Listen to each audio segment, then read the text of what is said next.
Alright, Shalom Hebrews. This is a message from the Israelite Brotherhood. Alright, Hebrews, man, I wanna talk about, you know what I'm saying? The universal Israelite. Man, the universal Israelite is awful, man, and they hindering our progress, and they gonna make it harder for us when we come into heritage fully. Now we coming into heritage, but we just not all the way there because there's a whole lot of ignorance in our community going on with the Israelites that don't know that they're Israelites, that's functioning up under the Negro, Black, African American title. Oh man, they awful, and they, got a whole lot of destruction going on in the community. But this is what I want to talk about: the universal Israelite, man, that believe that everybody in the world, is an Israelite. Man, I'm talking about, man, the universal Israelite believe that everybody is an Israelite that's claiming the Israelite heritage, man, and then they happy, man, and then they smiling and clapping their hands in glee, and just, it's awful. And the universal Israelite, we're gonna have to spot them and start rejecting them and pushing them to the side, because you ain't gonna never be able to come into your heritage fully with the universal Israelite. And I'm going to show you how to identify a universal Israelite. And when they get to talking and then you hear them say certain things, you know that that's a universal Israelite. And he can't be trusted with no history and so forth, because he universal with it. And our problems as Israelites wasn't universal, and that it was only for us Israelites that broke the covenant during the Babylonian wars. And I'm going to prove that it wasn't no other Israelites worthy of the curses besides the Israelites that broke the covenant and disrespected Almighty Yah. So if you're not a descendant of them, then meaning you ain't going to be no Israelite, and that you going to come off the people that's claiming the Israelite heritage. Man, that's like, a lot of Israelites, man, they don't know that when we abandon our heritage to the Jewish groups, man, that they start creating history under the Israelite title. And Israelites don't understand that. And they think that all Israelite history is universal and belong to us. That's why you have to stay away from the universal Israelite, especially when he starts saying that the 10 lost tribes. Whenever you hear an Israelite talking about the 10 lost tribes favorably and trying to say that we went everywhere, that's going to be a universal Israelite. And that's not cool or good to be believing in the history that they promote, because it's detrimental and it'll destroy us. Well, it'll keep us destroyed, because we're going to come back into heritage because Almighty Yah say we was. But these are the people. No, that's just one of them. Let me see if I can find the other one. Well, I can use this one also, but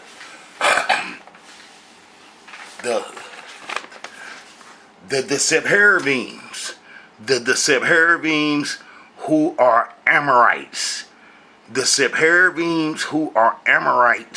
I done just showed the video how the Amorites was in our heritage for a long time, since Exodus. Well, these are the scribes, the God keepers and the God history keepers. That's why come all the ancient gods history from Babylon in the past is present today, and part of the culture that we are in is because these peoples kept it alive, and they was keeping it alive for thousands of years. But man, it's nothing for them to spread Babylonian culture because that's where they're from.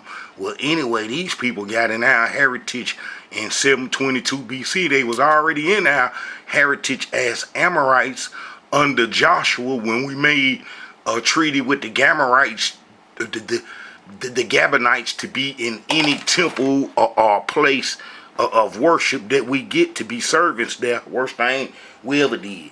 Because when we broke covenant, they still there, and then they got our heritage, and then they other Amorite group that's more experienced with creating religions and so forth got placed in our land in 722 BC.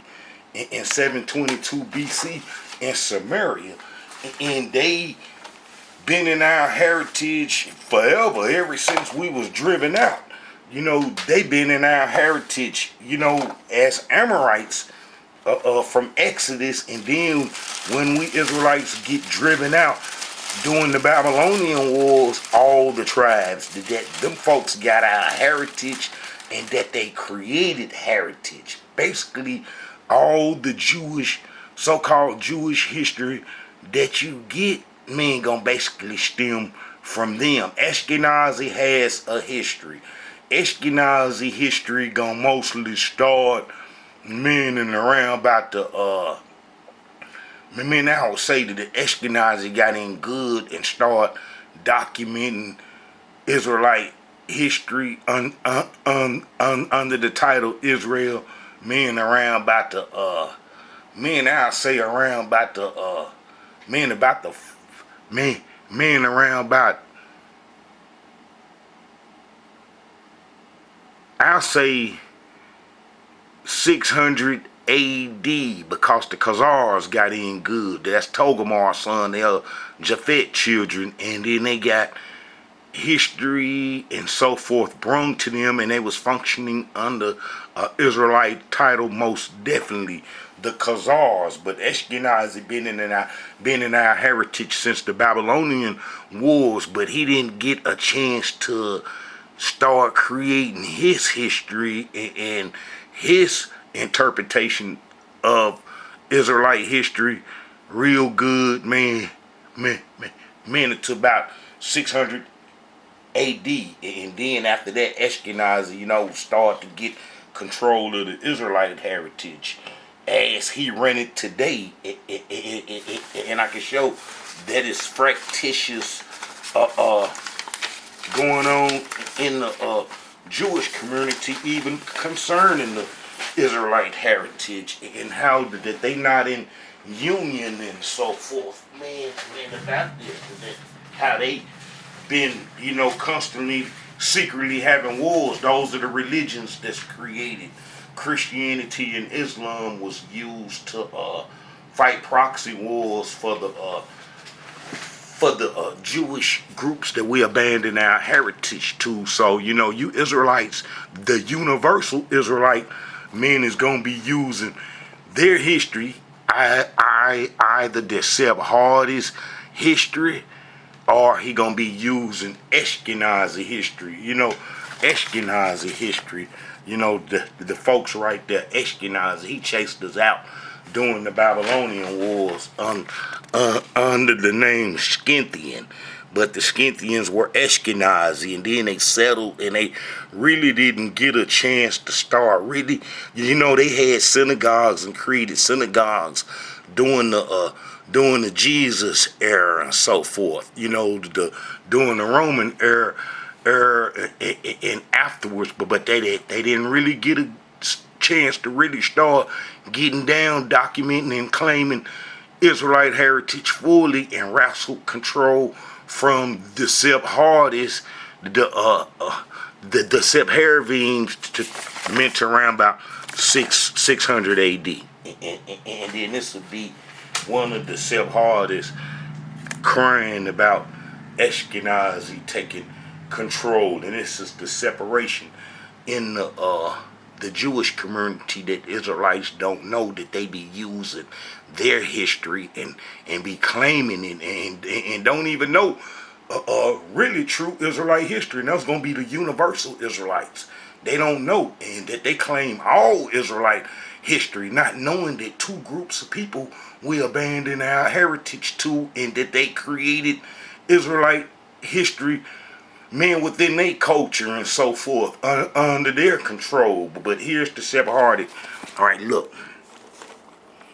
The Sephardic ideal has always been understood in terms of political moderation and community unity.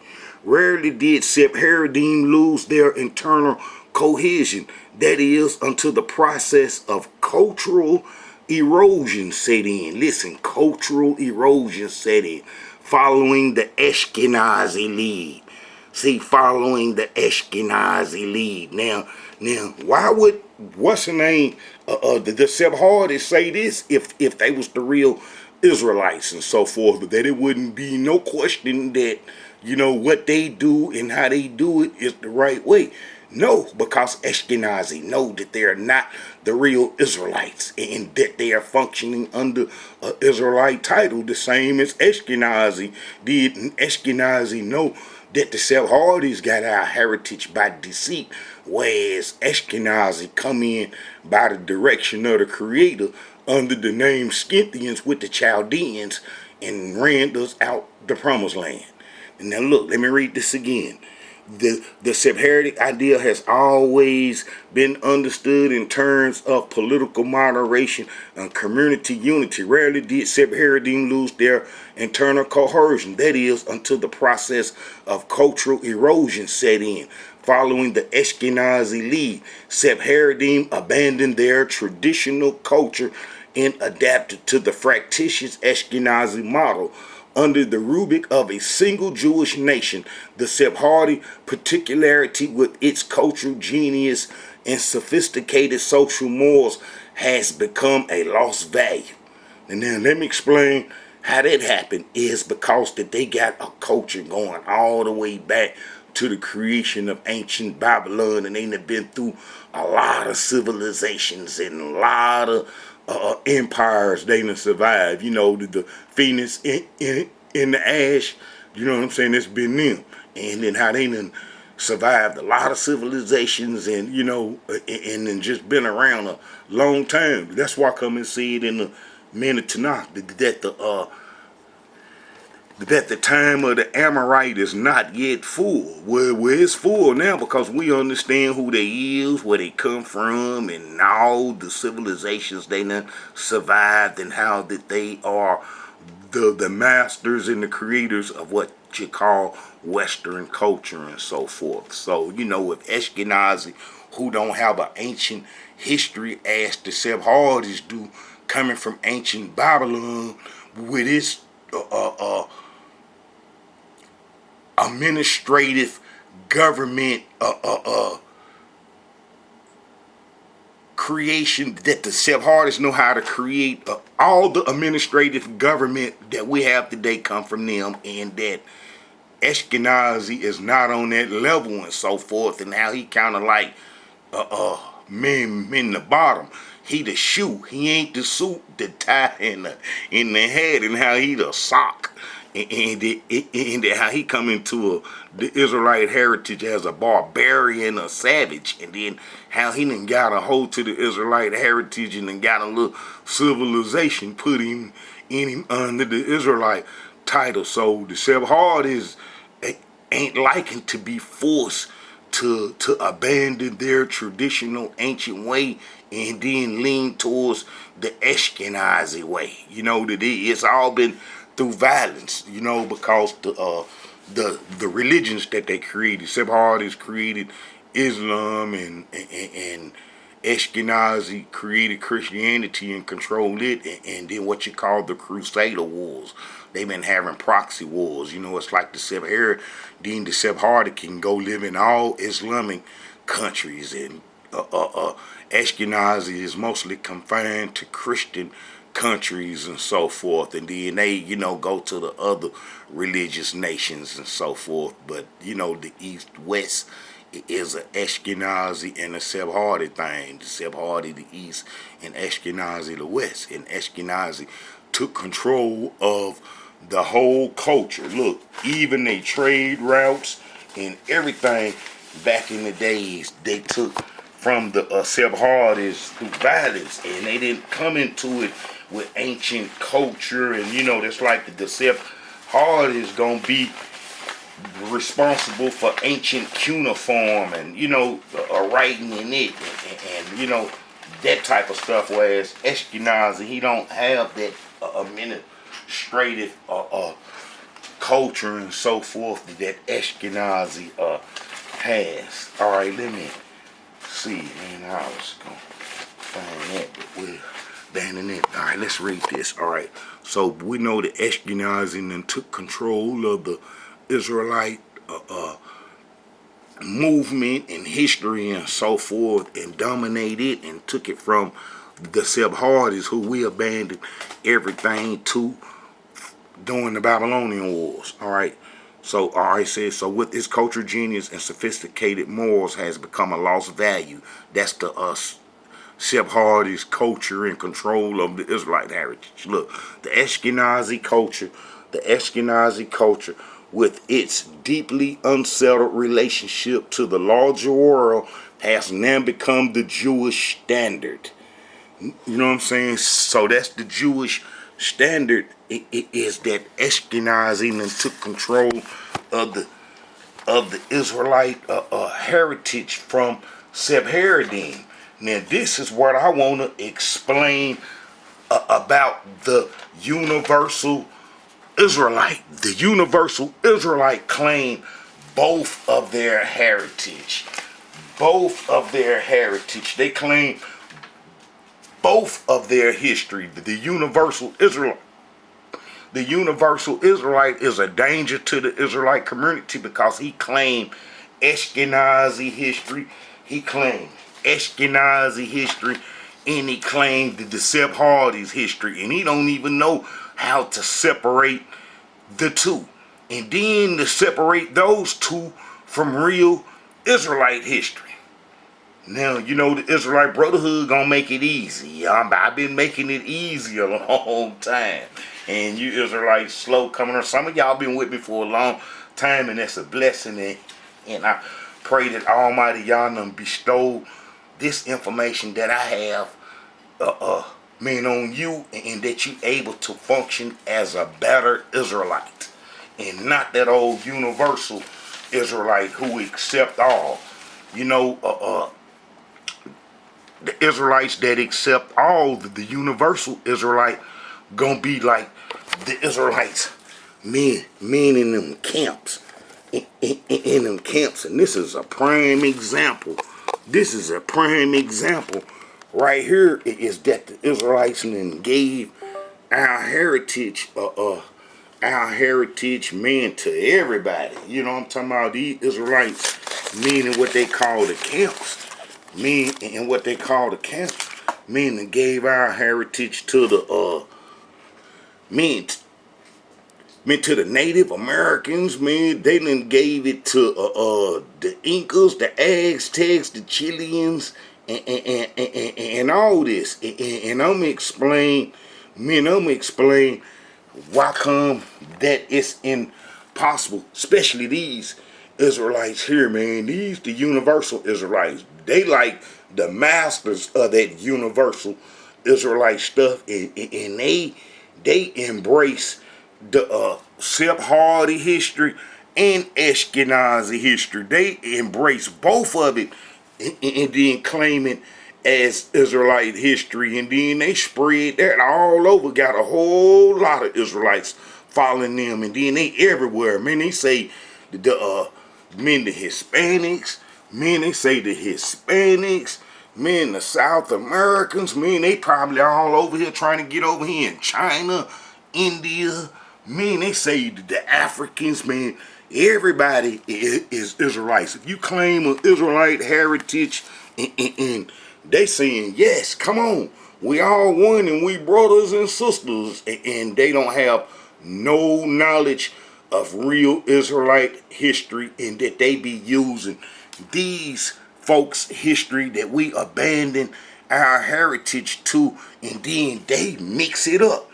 They done found a way to mix it all up. Man, that's like, I'm gonna show y'all some of the history that they believe in that'll make you a universal Israelite. A universal Israelite it is awful to the Israelite community. Man, is that stuff right there. Yes, that stuff right there. That stuff right there. That stuff right there. Look, Israelites ran into Africa in 70 AD. No, the first one to be the 10 lost tribes. This is the foundation for making everybody universal and part of the Israelite heritage, and that these Israelites believe in that nonsense, not understanding meant to not real history and so forth.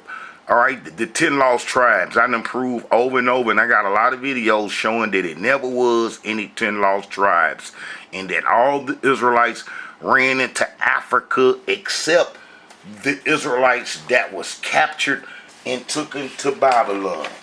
And when they was took into Babylon, and then they come home, it was awful because they didn't do right. And we have their history. And then if you're not part of that history, then I can show that these folks during this time was destroyed. That's why the Greeks come in. See, it's only two groups of Israelites that any people on the face of this earth can come from. You know, the exiles from the Babylonian history. You know, Ezra, Haggai, Zechariah, Esther, Nehemiah, and Malachi gonna be the last book. And the state that we was in was awful. 98 years later, the Greeks come in, and then they cleaned them out, because I could show that the Sephardic history start popping up, and then they was writing books, the apocryphal books and so forth. Man, they start writing them evil books. Man, the apocryphal books, man, they start writing them, and then that was the beginning of their history and starting to record Israelite history, and Israelites believe in that history, man, about the apocryphal books and stuff. I'm gonna see if I can find a little history real quick. I think I posted something not too long ago, man, concerning that. Yes, these right here. Look, apocryphal books were written after the close of the so-called Old Testament canon Tanakh. Those apocryphal books were written in Greek.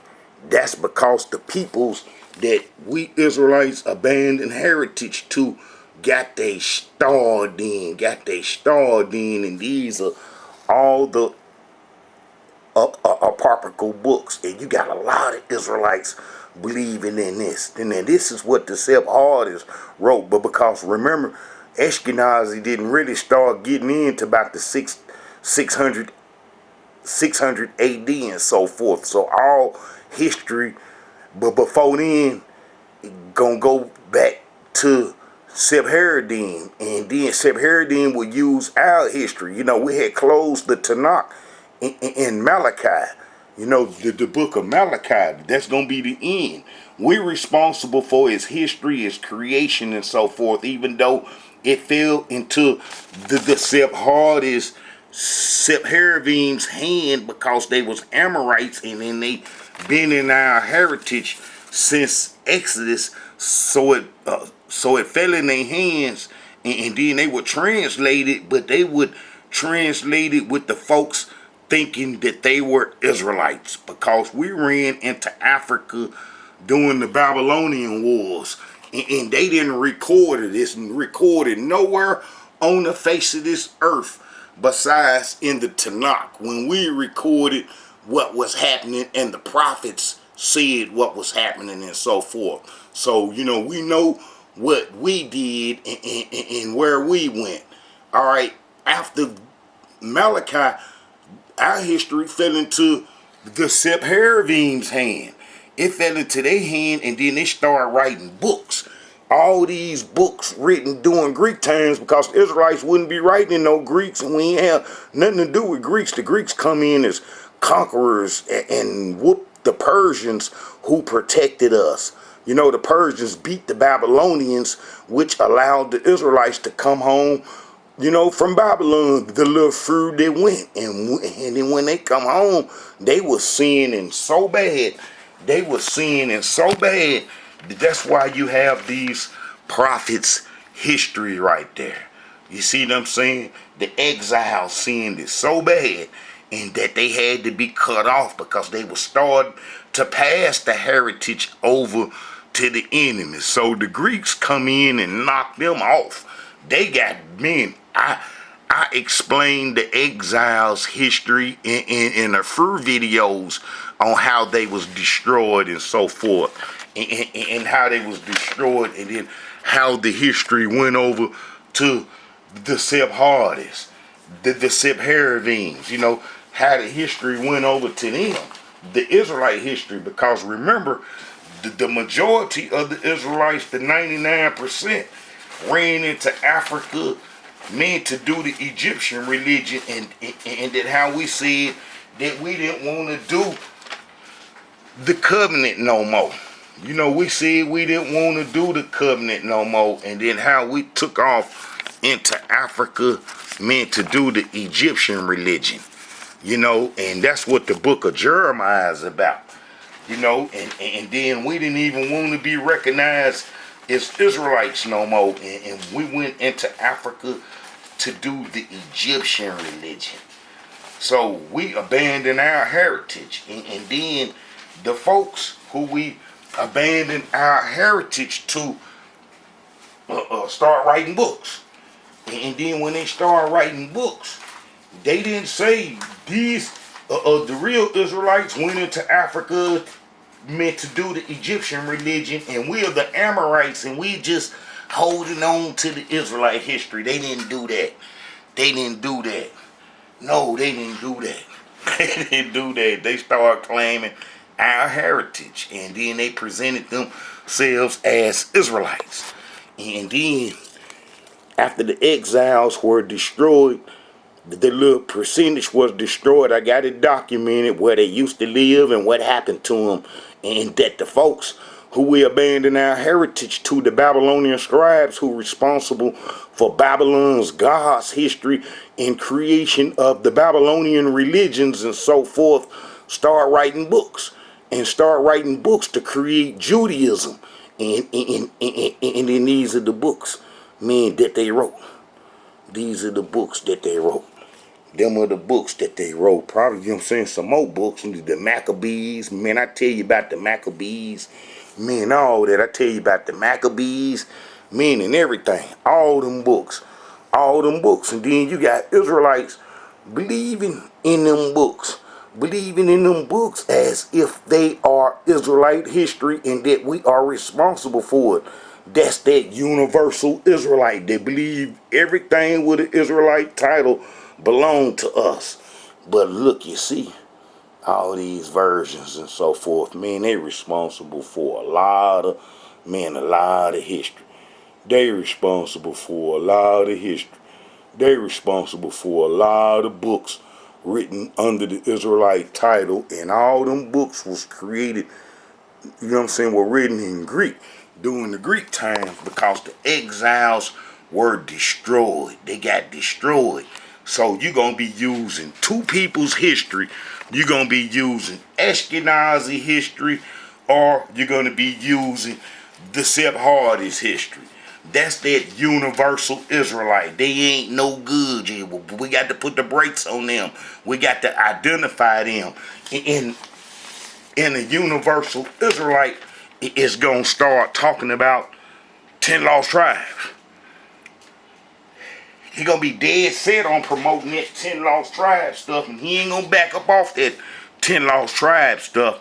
We already know that it never was any 10 lost tribes, and that if you go to 2nd Chronicles 30, that this is written in 715 BCE. This would be under King Hezekiah, King Hezekiah, and how he wrote a letter to all Israel, meant that they should come to the Passover. Now this is way before the Babylonian Wars. I can go backwards, forward with the history. Look like I'm going backwards a little bit because I'm starting with the exiles and then I'm walking us back.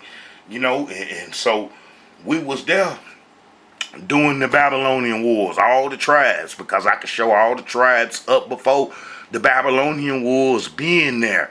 And this is during Assyrian time. The Assyrians didn't get destroyed till 612 BCE, and that I explained their relationship with the Israelite community and why they needed us. But we was able to be plucked and ran off the promised land because of the Egyptian worship that we was doing and so forth. All right, but if you read Hezekiah's history, man, this is 2nd Chronicles 30, and then I can show you, man, let me see if I can find a little timeline. Yes, I got the little timeline. Look, Hezekiah right there. Look, you see Hezekiah, he come on the throne, 716 BCE. You see what I'm saying? And then this would be in 715, because the next year, man, he started, he had the Passover dinner.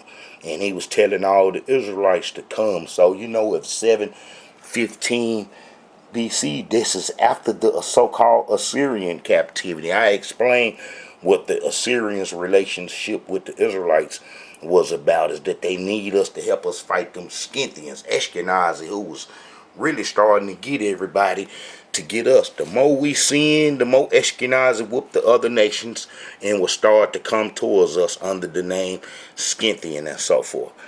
All right, and Hezekiah sent to, this is 2nd Chronicles 30. 2nd Chronicles 30. And Hezekiah sent to all Israel and Judah and wrote letters unto Ephraim and Manasseh that they should come to the house of the Elohim at Jerusalem to keep the Passover unto the Elohim Yah of Israel, for the king had taken counsel and his princes and all the congregation in Jerusalem to keep the Passover in the 2nd month, for they could not keep it at that time, because the priests had not sanctified themselves sufficiently, neither had the people gathered themselves together to Jerusalem, and the thing pleased the king and all the congregation. So they established a decree to make proclamations throughout all Israel. Look, throughout all Israel, from Beersheba even to Dan, meaning that they should come to keep the Passover unto the Elohim Yah of Israel at Jerusalem. Now let's see where Beersheba meant to Dan is. So it wouldn't make no sense if all the tribes gone during the Syrian times, 10 tribes, that why would he send a letter from Beersheba man to Dan? And there go Beersheba, all the way man to Dan. That's what King Hezekiah did. He sent the letter, and then he said this. So the post went with the letters from the king and his princes throughout all Israel and Judah, and according to the commandment of the king, saying, Ye children of Israel, turn again unto the Elohim Yah of Abraham, Isaac, and Israel, and he will return to the remainder of you that are escaped out of the hands of the kings of Assyria. Now look, if you go back, man, a little bit in time, maybe 20 years before King Hezekiah got on the throne, and then we was having troubles with the Assyrians because the Israelite army, man, was stationed throughout the northern kingdom. They was the fighters and so forth, and that Assyria was having trouble, but the northern kingdom was on the religion that Jeroboam brung out of Egypt in 931 BCE, and it was on us in a snare to us, and that the Assyrians came and kidnapped the fighters. You see, they wouldn't have had the power to do that if the Israelites were doing the covenant and following the Yah that Moses gave us. No, but we decided to follow the Egyptian way and so forth. So, our fighters got snatched up off the promised land who was protecting the Egyptian religion. And then that's why it says this. Look, First Chronicles 5:18. The sons of Reuben, the Gadites, and the half tribe of Manasseh, valiant men able to bear buckler and sword, and to shoot with bow, and skillful in war, were 440,703 that went out to war. All right, then when you get over here to 26, and the Yah of Israel stirred up the spirit of Paul, king of Assyria, the spirit of Tabernacler, king of Assyria, and he carried them away, even the Reubenites and the Gadites and the half tribe of Manasseh, and brought them unto Hala harbor and Har unto the river Gozon. Now, man, if you see that, now look here, what prophet Isaiah had to say. Look here what prophet Isaiah had to say. Look what he had to say about the matter. And this was, like 20 years, a few years before the Syrians come and snatched us up. Is that he said this. Look,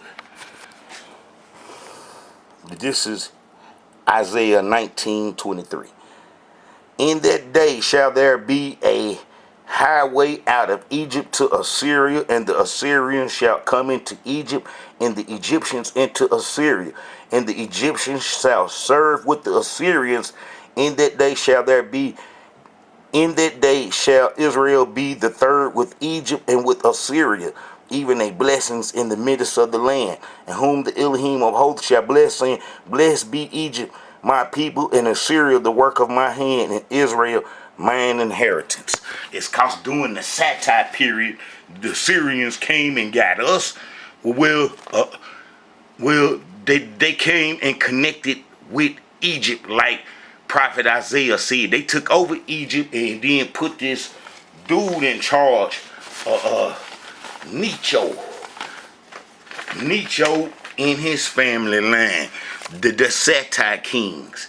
You know that statue in Egypt, that statue of that Pharaoh from Egypt is in New York, as well as that obelisk that we was enslaved with in Egypt during Prophet Moses' time. It's in New York, Central Park, and it's called the Cleopatra Needle, but it's really an obelisk from the city of On, Halapolis, when we was in bondage in Egypt and so forth. They put that in Central Park, and then that dude killed King Josiah, who cleaned up the Egyptian religion, and then he put us back on the Egyptian religion, and then we will go into Africa to get enslaved and be here today. That's why I say you can't be the Universal Israelite, because if you believe in anything else besides the Tanakh and the way that it flow and the way that I'm showing, then you're going to be a Universal Israelite, and you're going to just be including everybody in our heritage that don't belong, and that they heritage come off the people that we abandon our heritage to. But look here, look, you see, it says that we'll be taken to Egypt in ships. Look, we'll be taken to Egypt in ships. All right. Almighty Yah wasn't lying. He know where we was going. Look, Egypt in ships. The Egyptian monuments, man, is here dominating, man, America today. And that's why I come, you should have seen slavery from Africa that fit the curses in order to be an Israelite, and that is two groups of people claiming the Israelite heritage, and that got a culture, two separate cultures, two separate ethnic groups that created a culture off the Israelite heritage, and the Israelites claim both of their heritage and makes them the universal Israelite. He claimed everybody heritage, and they are danger to us, and we should start pointing them out. Whenever a person start, we the 10 lost tribes, or that we ran into Africa in 70 AD, men is gonna be another one. Saying that we ran into Africa in 70 AD is to say that we was exposed to Greek in Roman culture. And then I show you, man, that's false.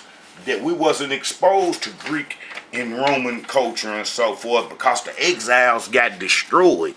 You know, the exiles got destroyed for mixing with the folks just a little bit before the Greeks and the Romans come in. And if you read them stories with the prophets, these prophets, men that wrote the exile history, you'll see that our heritage didn't continue over unto our enemies, the people that claim an Israelite heritage, that deny us, the real Israelites.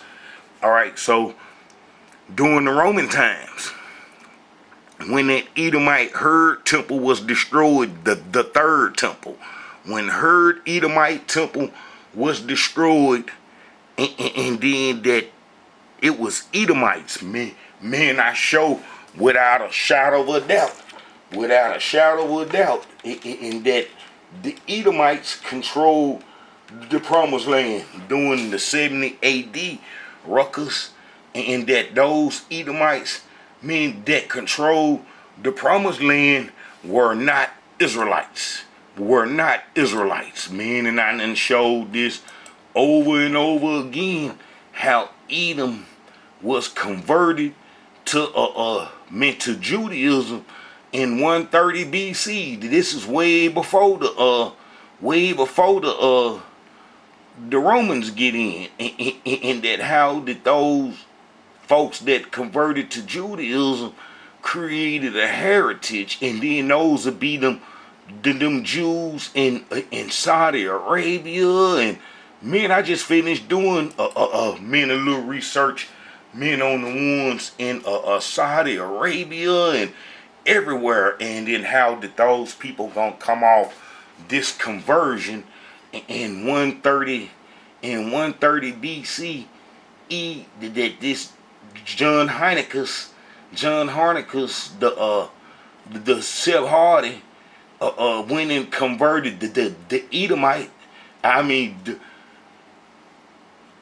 John Heinecus, the Amorite Sephardi, converted his brothers, the Edomites, who was mixed with Ammonite, Moabites, and Edomites, mostly the stock, and he converted them to Judaism. Look, Heinecus also initiated a military campaign against the Edomites, and Jesus had them as members and so forth. And I got a whole bunch of stuff, man, during the Roman times that Jesus didn't have no understanding of, which show he couldn't have been the Israelite, because he didn't know that Edom had took over our heritage and so forth, and he would have been against it. But whereas this demigod worship, that they created, man, that story in the New Testament, our ancestors wasn't exposed to it, that went into Africa during the Babylonian Wars, which showed that we didn't go into Africa in 70 AD. All right, so look, them Edomites, look, Heinecus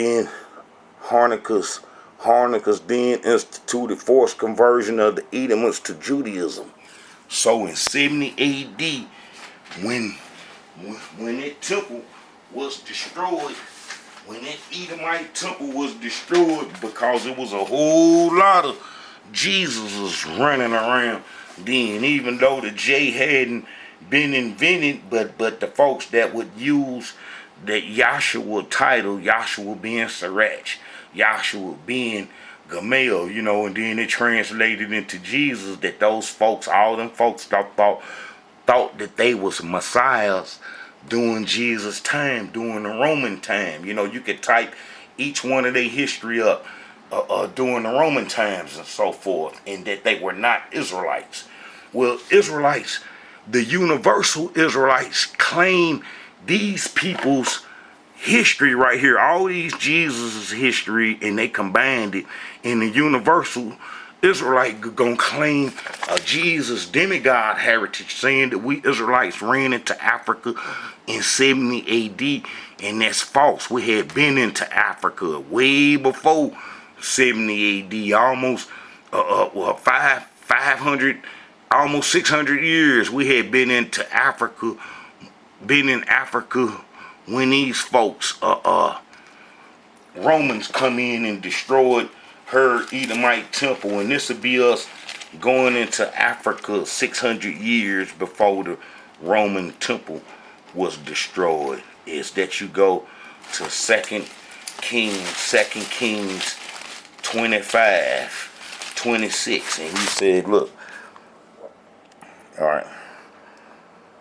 And all the people, both small and great, and the captains of the armies arose and come to Egypt, for they were afraid of the Chaldees. Now, who were the Chaldees? The Chaldees were none other than Ashkenazi. None other than Ashkenazi. These folks right here, who the Creator sent to get us up off the promised land, and then they would settle in our land in what's called Scythopolis. Scythopolis. They will settle in Scythopolis, and I'm going to show you a picture. They will settle in Scythopolis, and Jesus would even go through there and kick it with them. And then they would have synagogues. Those are the synagogues that Jesus went to and preached to the people, is that he was in there teaching and preaching to Ashkenazi and so forth, trying to get them up off and out of the synagogues, because the Edomites controlled the temple. You remember Herd Edomite temple? The temple that Herd built, that was an Edomite temple, and then they were sending their folks out to try to get Ashkenazi up off covenant history, that he was in the synagogues learning and so forth. And then he didn't get controlled to around about the 600 ADs, or basically when Christianity really get its start and so forth, is when Ashkenazi come in, because Christianity viewed Ashkenazi as the chosen people.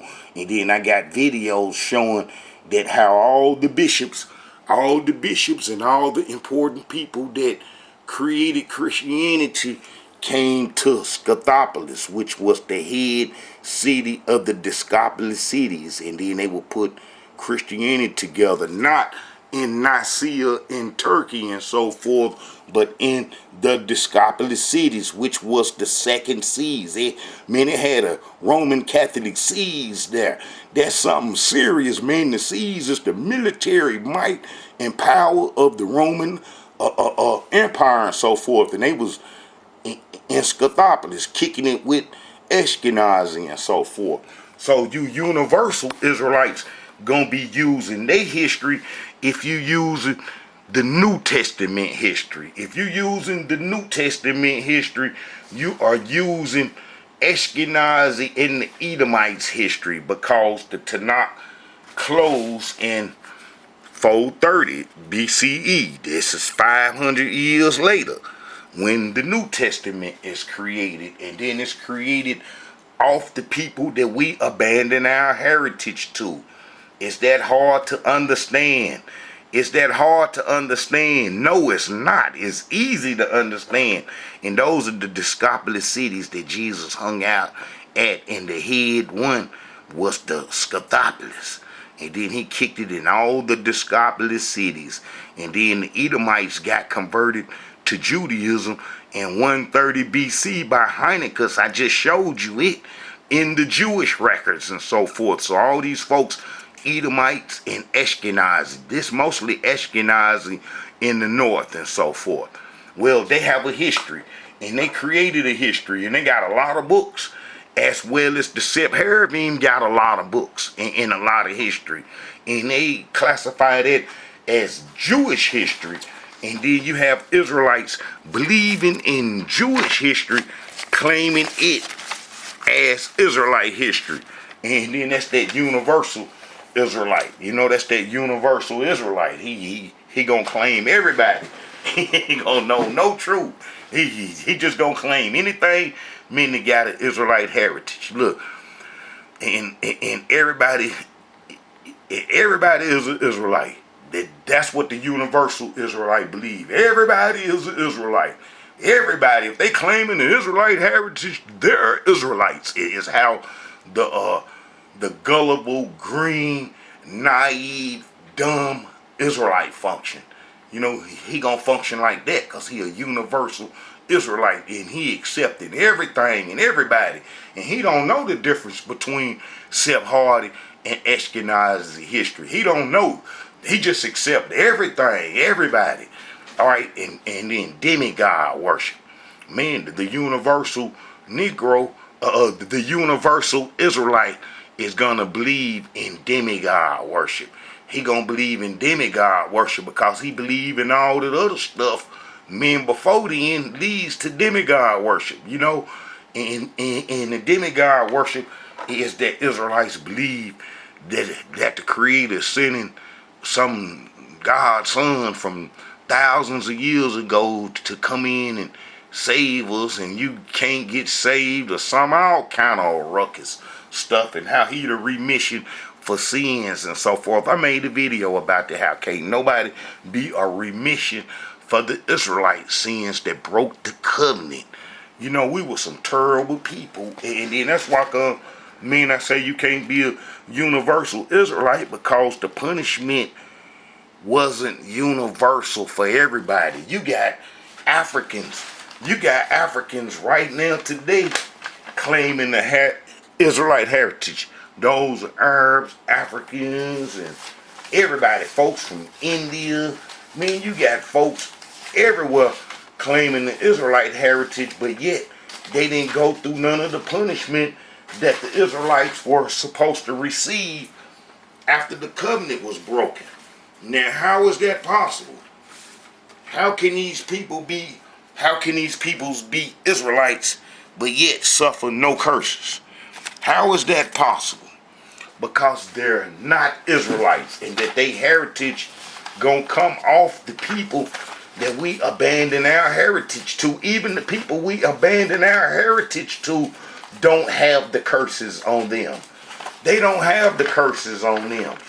And that's like them Ethiopian Jews, the Limbas and the Igabus and all them folks that's in Africa and India and so forth that didn't go to Egypt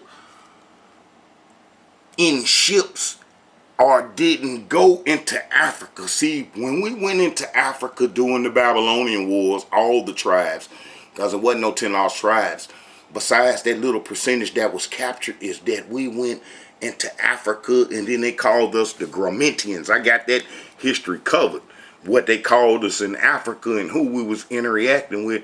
All right, and then when them folks from Spain and Portugal come down, the Sephardims, the ones that went across North Africa in 70 AD, they actually came down and enslaved us and took us to the Americas. Everybody know about Aaron Lopez and the first synagogue that we built for them in New York and so forth, and how that I got video showing that the Amorites had control of America way before the transatlantic slave trade, and that them Amorites brung us over here and enslaved us, which was Egypt, which was the prophetic Egypt that we was, coming to.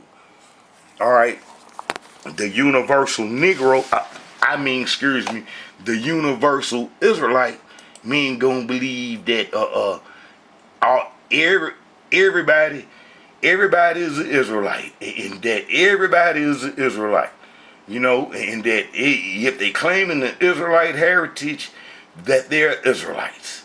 That's what the universal Israelite believe, and it's a bunch of camps and so forth that got that doctrine where they believe that everybody is an Israelite, and that, in 70 AD, Israelites ran into Africa and become them black Africans, and then they, embraced the folks from India, China, and so forth, and everywhere, and they are universal Israelites, and that they claim everybody's heritage. They claim the Sephardi's heritage. They claim Ashkenazi history. They claim the Sephardi's history. They claim everybody's history, and They don't know no truth because they mixing it all up. They mixing it all up. So you Israelites got to watch out. You got to watch out. You got to watch out. All right. Now, if you didn't go into Africa during the Babylonian wars and get captured and fulfill the curses, is that you're not gonna be no Israelite. You ain't gonna be no Israelite, and that your history and culture come off the people that we abandon our heritage to, that spread our heritage all around the world. All around the world, man. If you look at this right here, this map showing where all the Sephardists went and then converted folks everywhere, conversions everywhere, conversions all over the earth and so forth. And there to be these folks and so forth, and that they're not Israelites, but those are the people we abandoned our heritage to, that converted a whole lot of folks. And Israelites be claiming their heritage and their history, not knowing the difference. And that's that Universal Israelite. The Universal Israelite is no good. We got to point him out. I mean, if he start talking about 70 AD, demigods or 10 lost tribes, he gonna be a Universal Israelite. You got to back away from them, because they ain't teaching no truth, and that they holding us up. They holding us up. Meaning Universal Israelite is dangerous. Don't be the Universal Israelite claiming everybody that claim a Israelite heritage. Alright, Israelites, this is a message from the Israelite Brotherhood. Pray that everybody's doing well.